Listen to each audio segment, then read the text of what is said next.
Yo guys, what is cracking? It is Meek and Coz'es. Welcome back to another Seduce Me episode. And you guys really did enjoy this episode last time I did it, so I thought I would do another one. It's been a really long time. My cousin's upstairs, so you might hear like some noises occasionally, probably not a lot. But it's been a very long time since I've done one, and I decided we're doing today, and hopefully you guys enjoy it. So let's just dive in. I'm about to dive in. Okay. I quickly turned right upstairs, slamming the door. So I think we left off when the dad bitch slapped her, and then, door behind. My wife came in short pants. For a while, I just leaned against the door to my bedroom, eventually sliding down to sit against it. How did things become like this? My cheeks still throbbed. Yep, I was right. And I tentatively stood up and I looked at the mirror to see how I looked. Oh, I gotta fix my hair. Hopefully it doesn't bruise. Ha, what am I saying?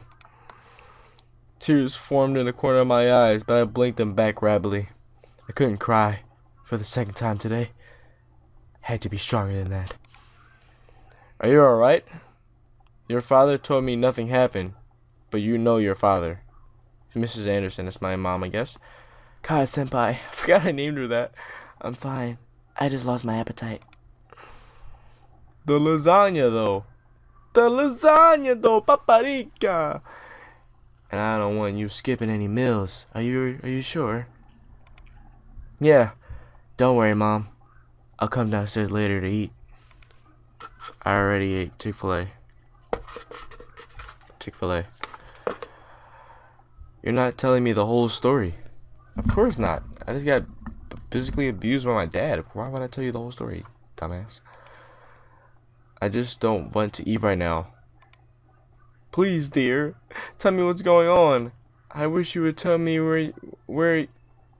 why you're being like this. Well, spelling on point. ... I wanted to tell her. A part of me screaming and telling her what I dad had done. At the same time, I knew she couldn't fix anything. Besides, I was moving out regardless.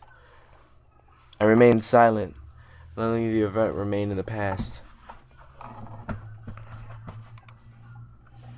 Well, I'll leave your food on the table, and if you want to eat later. Bitch, I said I don't want to eat right now. I didn't mean to skip that, goddammit. I really didn't know what to do. I need to do something, anything, to get my mind off what just happened. Anything would be better.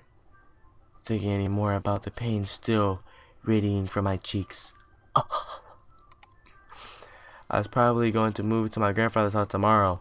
I should probably pack my stuff so I prepare for tomorrow. Yeah, that's a good idea. I should start packing.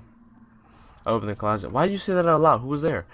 I opened the closet door, rummaging around for a while before I finally found 2 large bags, pulling them out into the floor.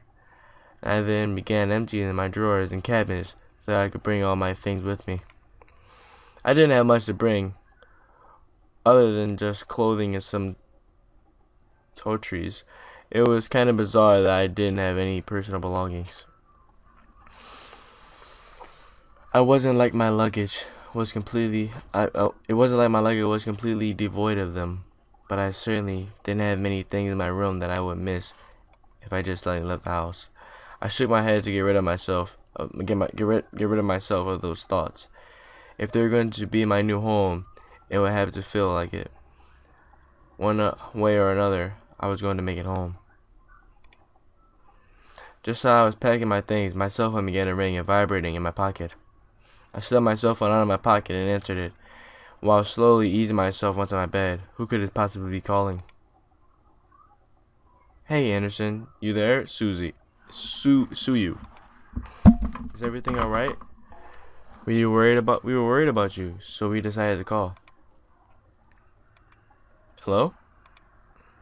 I'm really glad you guys called. My voice managed to come out, though it was only a whisper. What happened? Are you okay? Naomi. Well, I slowly began to tell them about the funeral that afternoon. A small silence followed when I was done recounting what happened, and to my relief, Naomi finally spoke. I can't begin to imagine how you must be feeling right now. I'm sorry. Do you want to come over right now? No, it's okay. My dad isn't in a good mood, so could we just keep talking on the phone like this? Of course. I actually like this little cutscene and stuff. This is like the one things I like about little anime things. It's like it's different. Of course we stay on the phone until the crack of dawn, right, Susie? Yeah. We're always here if you need us. After all, we wouldn't be the awesome triple threat trio without you, right? Triple threat trio. Triple spelling, my spelling's on point. Triple threat trio. Yeah. Triple threat trio. That sounds like a name of a gang. Yeah, I mean, we're all taking on the world together. You had to sound somewhat scary, or else no one's gonna take us seriously. I'm just only worried about my girl ass though. I've not seen it. I want to see it. What's with you and naming things? Hey, I'm a cool kid, if anything. I say you have to step up your game. We chatted cheerfully about all sorts of things. Very soon, I had forgotten about the events that day was engaged in conversation about Naomi's favorite TV show, some programs called Herlock. We all agreed that after playing, the turtle character had been very distinctive look about him. With that long overcoat and scarf wrapped around his neck, we had many disagreements about who we thought was the coolest character. Yeah, has really high cheekbones and is.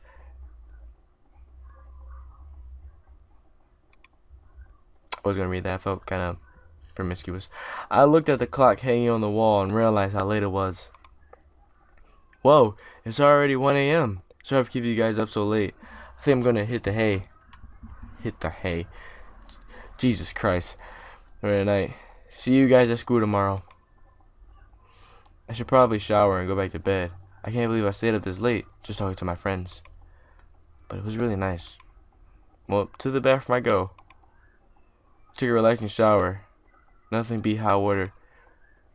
Wow, I can't see her in the shower. This is no. You just ruined the game for me. You ruined the game. I quit. I'm playing. Joking.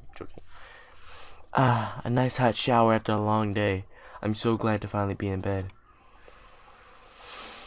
I had a really long day. I knew that I was wishing for something to change back in class, but I certainly wasn't expecting anything to happen today. And I had to go back to school tomorrow. Ugh. I curled up on the side, tightly wrapped in the blankets around me. I was in the mood to return to school, but my dad probably would make me go just for the sake of it. It's time to go to sleep. I reset a lamp on my nightstand to turn up the lights. However, my mind was so lost in the passing of my grandfather and the thoughts of inheriting something so big that it's haunted my mind the entire night until the next morning. I shook my head to clear the sleepiness out of me to no avail. I really didn't get any sleep last night. It's already time to wake up. Wait, school! As soon as I realized I had to go to school, I slid on my bed and looked at the vanity mirror. That's a relief. Luckily, there was barely a bruise on my cheek. You had to squint to actually see it. I doubted anyone would actually notice, and unless they leaned in really close. Breathing out a sigh, I got dressed, took my backpack, and caught the bus to school. It wasn't even an hour before everyone had heard the news. I was approached in school and given concerns of my loss. However, that wasn't what shocked my friends. Wait, so you have the whole Anderson house to yourself? Lucky as hell. Quit being so sensitive, Naomi. Quit being so vulgar, Susie.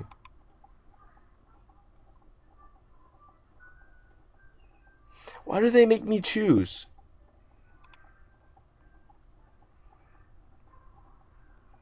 Grisha would side with her. See, at least she knows how to have fun. How to have fun? You don't need to be wild to have fun. Guys, I'm going there after school because my parents want me to get used to living in there. Seriously, it hasn't been a day since you came back to school. I know, but my parents want me to try living there as soon as possible. Still, that's really fast. Are you gonna be okay? Of course. I'm gonna fuck all these. What? Okay. Of course. Haha. But even in the comfort of my best friends, life seemed to keep testing me.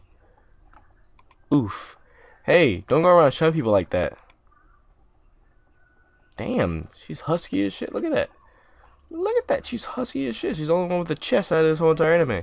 Whoops. Did I strike a nerve, Captain? She let out a small laugh, twirled her hair around her fingers. One of the last people I wanted to see today. Damn, why is she so damn husky? Her face is husky. Look at that. Like, she's the only irregular one out of this whole entire anime game. It is not me you should be apologizing to. Oh, Anderson. Hey, how's it going? I'm alright.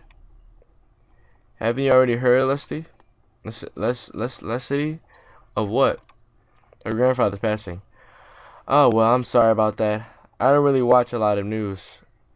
It doesn't sound like you mean it. I do mean it. Earnestly. Why wouldn't I? Typical Captain. Isn't her family involved with the mafia or something? I wouldn't be surprised if she brought out a bat from behind her back right at this moment. I had nearly forgotten the crowd that followed Leslie, which was mostly comprised of people that no one wanted to see on a typical school day. No one had the slightest idea what exactly followed Leslie around persistently, but they labeled themselves as social equals with her. This is out of line. Susie comes from an honest family.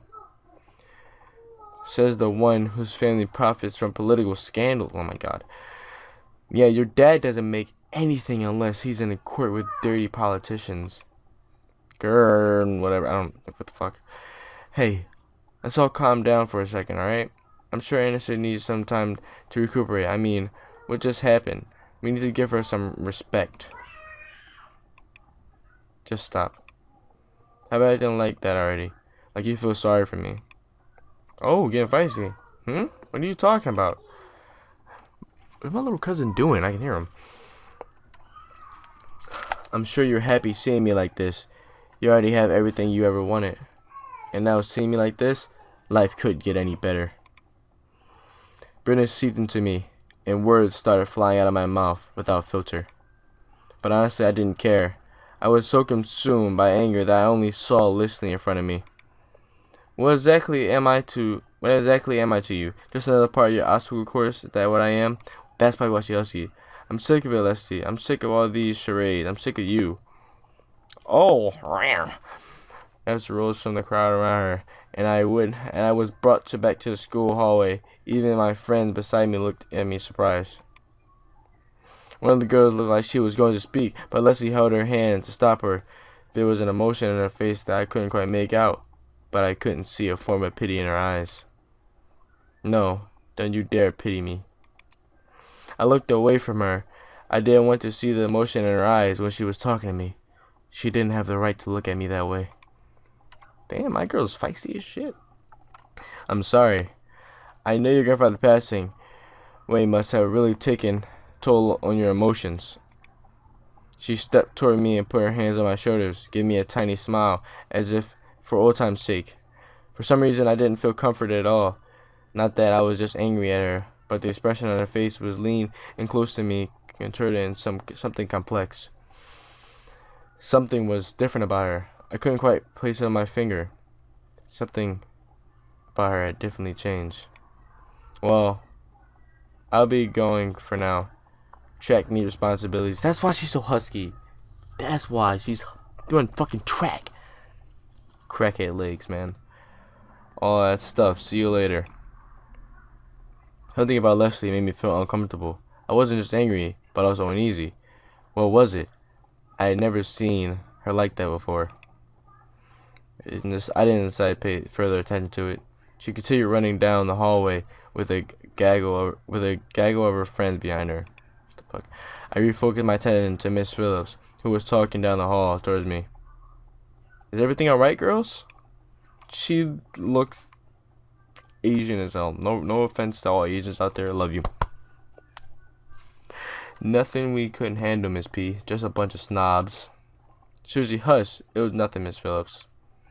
I see. Well, Miss Anderson, please accept my condolences for your loss. Thank you, Miss Phillips. Your grandfather was a good man. He really upheld the philanthropy of his company's policies, and the money that went through towards charity, too. I know. He was amazing. I really looked up to him, and I want to be as good as he was. Well, I know that you'll be as great as your grandfather. Hell yeah, she will. She'll be 10 times better than her grandfather. Would I? Would I really be better than my grandfather? Everyone seemed to have high expectations for me. I wanted to do my best and make my family proud. But to be better than my grandfather? I wasn't sure about that. From outside of the school window, I saw a familiar blue car pull up in the curb. Undoubtedly, it was my father in the driver's seat. Oh, my ride's here. Well, I guess I'll see you both tomorrow. Want us to come with you? No. It's okay. Haha. I've been fine. I'll be fine. See you. No, that's cool. He's standing in the car. Hey, Dad. Hey, honey. As I got into the car, I noticed my father looked troubled, clutching at his steering wheel and staring straight ahead as if something was really bothering him. About what happened yesterday. I'm sorry for yelling at you. Does your cheek still hurt? You abusive son of a bitch. No, there's nothing to worry about. I mean, I shouldn't have laid a finger on you. You know that you're my most precious daughter. You're all that I have. Yet, he couldn't bring himself to say what he could never say to me for such a long time. I always wanted to hear those words, to affirm how he really felt, but I guess, even now, he couldn't say it to me. I turned my head away to look out the window. There was no point waiting for something that was never going to come. And like that, he started to drive. The conversation between us ended. I decided to focus my attention on the passing scenery. All this anime, this thing, is just so strange. We're talking the usual route to grandfather's house. It was located within the vicinity of the school district, but it was still pretty far from the school and from where our house was. He had always lived alone. He insisted on doing these things by himself, even at the age living in such a large house. I wondered, did he pass away with no one at his side as well? It sounded so lonely and sad. And it was strange. He decided all live alone in a large estate. If anything, he could have lived with us. Though he and my father would probably have given each other the silent treatment the entire time, maybe living alone was preferable to that. I actually hadn't visited him in quite a while. Visits to his house were mostly frequent when I was a child, and I had to grow up and long since then. The last time I visited, though, he looked just as he always, happy and healthy. But things changed. In the back of my mind, I knew that he would have to leave one day. It wasn't like humans could live forever. So why did my heart still feel so heavy? The car ride was mostly spent in silence until he spoke up again. How was school? Maintaining your grades, I hope. Yeah. I've been trying my best as of so far. Trying. That's not really doing your best you can, is it? My father, only some words I said were filtered through his ears. It was difficult to keep up a conversation without eventually talking about academics or my future, even if it was something loosely based on it. He always found a way to integrate to whatever we talked. Anyway, your belongings are in the trunk. There isn't a lot, so I'm sure you can manage bringing them inside the house. After all, you're on the road being independent now. Yes, I can manage on my own. Usual silence. No, I'm not reading this. No. There was no use talking to him about this. I would be like reopening a wound and replying a bruise. I sighed. He gave me a side glance of curiosity. He didn't pursue it further. Typical. I leaned against the car door and started out to the window. I really couldn't think. I've been at grandfather's house, but it was one thing visiting and actually living there. How would I manage living on my own? I really don't care for a house. I knew naturally the bills would be paid by my parents, who inherited grandfather's stock to the corporation, but I had never lived independently before. Thinking about it made me feel some kind of bird being pushed out of the nest. Though it was technically adult, I felt unprepared, a bit daunted in prospect of moving to a new place. Most people my age would be ecstatic moving out. After all, it would be similar like some kind of change in their life, like being on the road, independency. But I felt like it was nothing of the sort. I really hoped I wouldn't let my parents down. I wouldn't let my grandfather down. What would he be saying right now? Okay, we are at the house, and I think it's a good time just to end up this episode, because the last episode was really long. I think it was like 40 minutes. It was the first episode, and I want to post more content for this, because I actually do enjoy it. So I will check all you guys out later. Peace. Signing off now.